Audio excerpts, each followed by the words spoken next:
Berikutnya, kali ini kita akan membahas tentang analisis varians atau ANOVA. Analisis varians dua arah.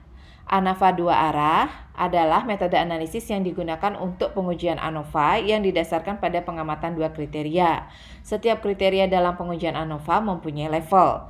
Tujuan ANOVA dua arah itu yang pertama, mengetahui apakah ada pengaruh dan berbagai kriteria yang diuji terhadap hasil yang diinginkan. Yang kedua, membandingkan beberapa rata-rata yang berasal dari beberapa kategori atau kelompok untuk satu variabel perlakuan. Misalkan pengujian untuk mengetahui pengaruh antara jenis media belajar yang digunakan pada tingkat penguasaan siswa terhadap materi. Jenis varians dua arah, itu ada ANOVA dua arah tanpa interaksi dan ada ANOVA dua arah dengan interaksi. Kalau yang tanpa interaksi itu pengujian hipotesis beda 3 rata-rata atau lebih dengan 2 faktor yang berpengaruh dan interaksi antara kedua faktor tersebut ditiadakan. Tujuan dari pengujian ANOVA dua arah adalah untuk mengetahui apakah ada pengaruh dan berbagai kriteria yang diuji terhadap hasil yang diinginkan. Yang kedua, ANOVA dua arah dengan interaksi itu pengujian beda 3 rata-rata atau lebih dengan 2 faktor yang berpengaruh dan pengaruh interaksi antara kedua faktor tersebut diperhitungkan. Nah, ini tabelnya ya, tabel ANOVA dua arah tanpa interaksi. Nah, terdiri dari sumber varian, itu ada rata-rata baris, rata-rata kolom, error, dan total. Jumlah kuadrat juga ada jumlah kuadrat baris, jumlah kuadrat kolom, jumlah kuadrat error, dan jumlah kuadrat total. Kemudian derajat bebas B-1 ya, itu untuk rata-rata baris, kemudian K-1 untuk rata-rata kolom. Nah, ini formulanya dan kolom-kolom yang diisi ya. F0-nya adalah F perhitungan. Ya, jadi ada F1 itu adalah dari rata-rata kuadrat dibagi dengan rata-rata kuadrat error. Kemudian F2-nya itu adalah rata-rata kuadrat kolom dibagi dengan rata-rata kuadrat error. Ya. Nah, untuk baris B-nya -1 ya, V1, untuk kolom V1-nya adalah kolom kurang 1. Begitu ya. Nah, V2-nya seperti ini. Untuk baris berarti K-1 dikali B-1. Untuk V2-nya K-1 dikali B-1. Kemudian jumlah kuadrat totalnya diformulasikan sebagai berikut. Nah, ini adalah formula untuk jumlah kuadrat baris, jumlah kuadrat kolom, dan jumlah kuadrat error. Nah, ini ya formulanya untuk isian dari tabel yang di slide sebelumnya. Kemudian contoh yang pertama, misalkan ini merupakan hasil uji kuat tekan dari 4 jenis bata dengan penggunaan tanah liat yang berbeda kuarinya. Ada V1, V2, V3, dan V4 ya, ada 4 jenis bata. Ya. Dan T bintang menyatakan total. Nah, dengan tingkat kepercayaan 5%, ujilah apakah rata-rata hasil uji kuat tekan sama untuk jenis bata itu baris, dan jenis tanah liat. Nah, jenis bata itu, nah ini jenis bata. Jenis bata 1, jenis bata 2. Ya, jenis bata 1, jenis bata 2, jenis bata 3. Kemudian ini jenis tanah liatnya. Ya, jenis bata 1, 2, 3, jenis tanah liat 1, 2, 3, dan 4. Ada 4 jenis tanah liatnya. Kemudian langkah-langkah penyelesaiannya. Yang pertama kita menuliskan hipotesisnya. Kalau disimbolkan seperti yang di atas ini ya, H0 itu adalah alfa 1 sama dengan alfa 2 sama dengan alfa 3. Kemudian H1-nya beta 1 sama dengan beta 2 sama dengan beta 3. Atau maksud dari simbol ini adalah sekurang-kurangnya ada satu alfa I yang tidak sama dengan 0. Sekurang-kurangnya ada satu beta I yang tidak sama dengan 0. Dengan tingkat kepercayaan 5% atau 0,05, maka nilai F tabel untuk baris itu diperoleh dari nilai V1-nya itu kita cari dengan rumus berikut. Barisnya kan ada 3 ya, berarti 3 dikurang 1 adalah 2. Kemudian untuk V2-nya, kolom dikurang 1 dikali hasil dari baris kurang 1. Kolomnya tadi kan ada 4 kurang 1 dikali 3 kurang 1. Berarti ini berapa ya? 3 dikali 2, hasilnya adalah 6. Begitu ya. Kemudian di tabel F, itu kita cari alfanya adalah 0,05 di mana V1-nya 2 dan V2-nya adalah 6. Nah, di F tabel ini ya, kita lihat alfanya sekian 0,05 dan V1 V2-nya 2 dan 6, maka di di tabel diperoleh nilai 5,14. Nah, ini untuk nilai F tabel baris. Kemudian ada nilai F tabel untuk kolom. Nah, untuk kolom V1-nya itu adalah B-1, hasilnya 3, kemudian V2-nya adalah 6. Dengan cara yang sama, yaitu alfanya 0,05, V1 V2-nya adalah 3 dan 6, maka di tabel diperoleh 4,76. Gitu ya. Jadi ada nilai F tabel untuk baris dan ada nilai F tabel untuk kolom, yaitu yang barisnya 5,14 nilai F tabelnya dan yang untuk kolomnya adalah 4,76. Kemudian langkah berikutnya adalah kita harus tahu kriteria pengujian.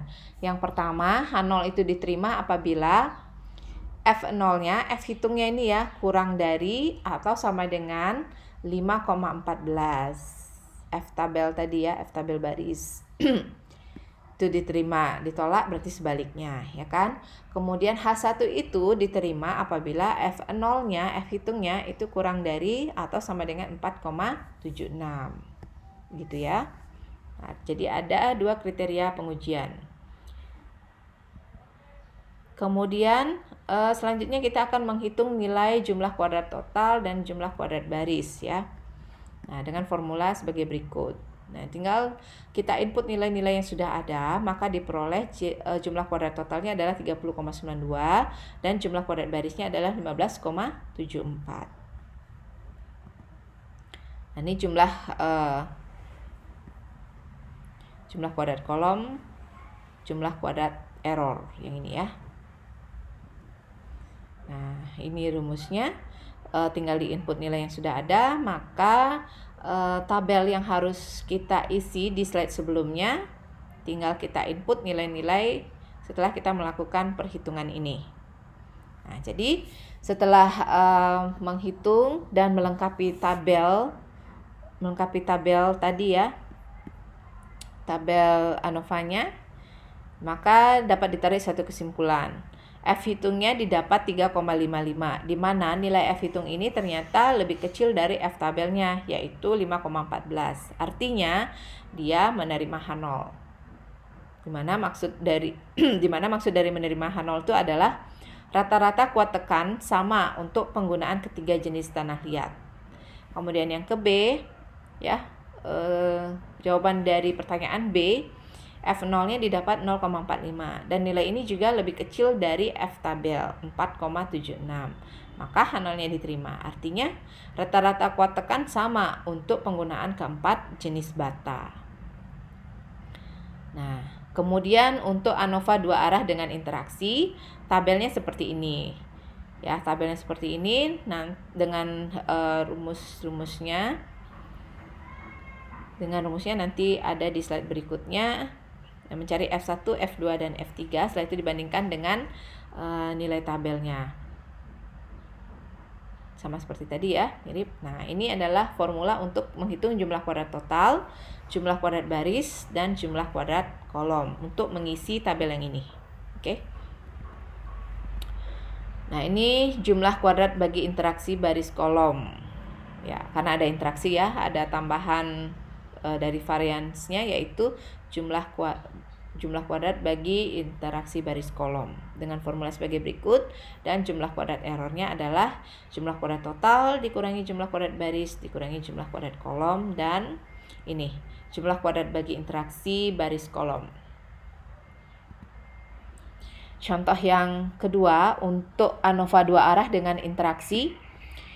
Contohnya sebagai berikut. Nah, ini adalah hasil survei tentang pengaruh tingkat aktivitas dan tingkat ekonomi terhadap prestasi belajar. Nah, diberikan tabel seperti yang ada di slide ini. Ya, ada X1, X2, X3, X4, dan ini adalah totalnya. Nah, kemudian ini Y1, Y2, Y3 ya. Dan ini adalah total. Nah, ini total dari X. Sedangkan ini adalah total dari Y1, Y2, dan Y3. Begitu ya. Nah, ini total keseluruhan.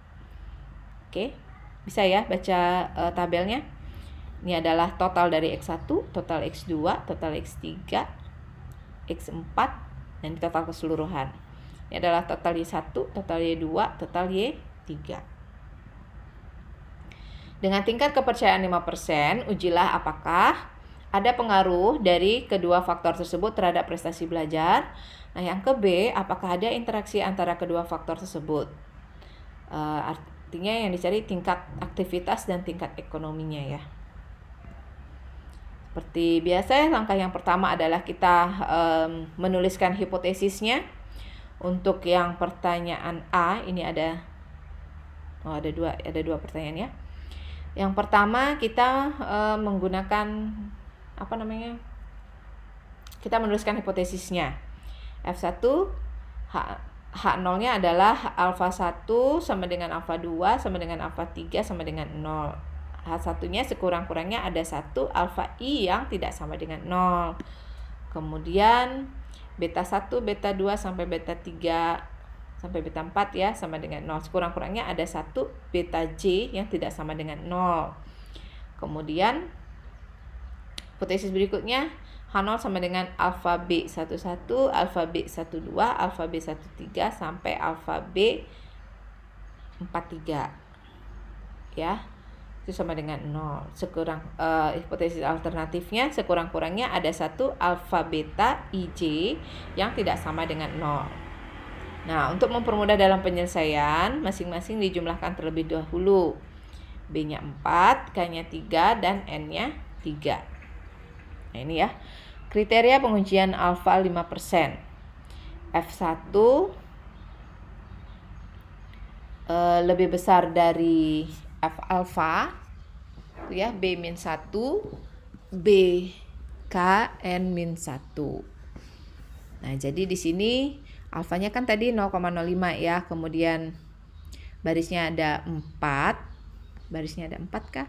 Bentar, kita lihat. Ya, barisnya ada 4 nih ya. 1, 2, 3, 4. Barisnya ada 4. Nih. Barisnya ada 4. 4 kurang 1. B-nya 4. K-nya 3 ya. Nah, ini N-1. 3 kurang 1. Oke, nah hasilnya adalah 0,05, 3, dan 24. Hasil kali ini 12 dikali 2 ya. Maka F1-nya 3,01. H0-nya ditolak. Ya, kemudian yang B juga dengan cara yang sama ya, didapat ternyata F1-nya lebih besar dari 3,40. Ya, maka H0-nya ditolak. Yang C dengan cara yang sama juga. Nah, ini didapat F1-nya lebih besar dari 2,51. H0-nya ditolak ya. Kemudian ini adalah formula untuk menghitung jumlah kuadrat total. Kita tinggal menginput nilai-nilai yang sudah ada ya. Ini 64 kuadrat ditambah 66 kuadrat. Begitu ya. Dapat hasilnya 3779. Jumlah kuadrat baris, jumlah kuadrat kolom. Tinggal menginput nilai-nilai yang ada dalam tabel soal tadi. Nah, didapatkan nilai-nilai berikut. Nah, ini ya. Ini juga. Nah, setelah mendapatkan nilai S1 kuadrat, S2 kuadrat, sampai S4 kuadrat, maka kita bandingkan dengan F tabelnya. Untuk F1 dibandingkan dengan F1 tabel, hasilnya adalah tolak H0. Yang kedua dibandingkan dengan F2 tabel, maka terima A0. Yang ketiga 2,05 itu kurang dari F tabel, maka H0-nya ditolak. Kesimpulannya, tingkat aktivitas berpengaruh terhadap prestasi belajar. Tingkat ekonomi tidak berpengaruh terhadap prestasi belajar. Dan adanya interaksi antara tingkat ekonomi dengan tingkat aktivitas, begitu ya. Jadi, saya ulang lagi, kesimpulannya tingkat aktivitas berpengaruh terhadap prestasi belajar. Tingkat ekonomi tidak berpengaruh terhadap prestasi belajar. Kemudian interaksi antara tingkat ekonomi, dia tidak berpengaruh ya, interaksi antara tingkat ekonomi dengan tingkat aktivitas. Oke, baik, demikian tadi kesimpulan dari soal ilustrasi 2. Nah, ini ada rumus MATLAB-nya ya. Kalau ada yang punya program MATLAB bisa dicoba dengan sintaknya diberikan sebagai berikut ya. Nah, oke, baik, terima kasih. Materi untuk analisis varian